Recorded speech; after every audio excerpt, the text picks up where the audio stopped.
When in Alabama, out in those fields, I was really scared because Alabama is known for its rattlesnakes. We had to pitch tents, sleep on the ground, wear military bivouac uniforms. We had to post guard, and we had to walk our post in a military manner, keeping always on the alert, watching everything within sight or hearing, this kind of thing. And they took it very seriously.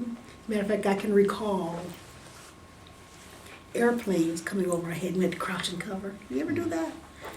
These airplanes making all these noises that come over our head, and you had to take this thing off the back of your belt and the back of your pants, and you had to learn how to do it right.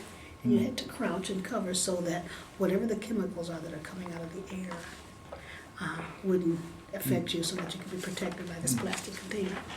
They also marched you out into the field and gave you a compass, and you had to figure out, using the compass, how to get back to your site where your tents were.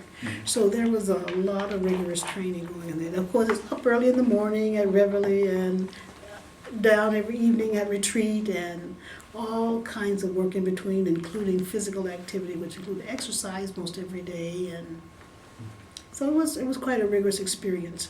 While I was in the WAC detachment, the experiences that I had in there were some really tough female sergeants, so you guys don't think that the men have a handle on being tough. But when I was at Cass Tech, sometimes they would call me the nerd. You know, I was kind of shy, kind of the erudite, kind of apparently, you know, intelligent. I didn't see myself that way, but this was my community's perception of me.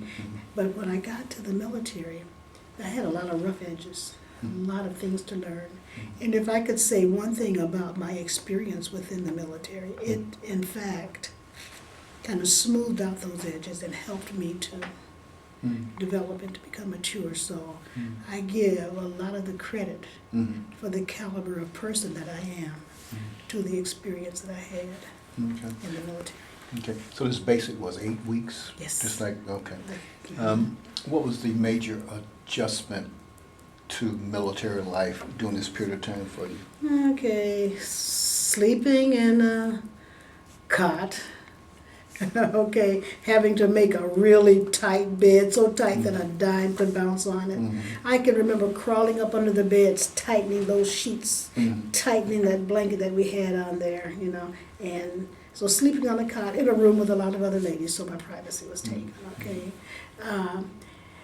Dressing out of wall lockers. So right next to my little cot is this wall locker. I have to have my clothes in a certain line, covered down. Everything's particularly much in place. I mean, the organization was incredible. Matter of fact, one time I recall, while I was in basic, I had a dime, and I laid it on top of the little shelf in the locker, and the sergeant found it, and she gigged me for inability to secure my valuables. And I thought, oh my God, what something to think about. So everything had to be automatic in place. So there I am, sleeping on a cot, dressing out of a wall locker, okay? My seat was my foot locker. At the end of my bed is a foot locker. I sit on a foot locker. I eat out of mess halls.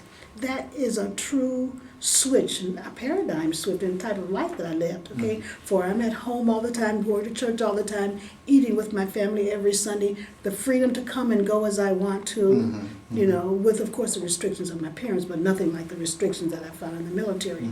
Pulling CQ, charge of quarters, you know, we didn't kind of have that at home. So it was a really huge change from the lifestyle that I had when I was at home to the lifestyle that I had when I got into the military. And I tell you, the first thing you learn, nobody loves you but your mother.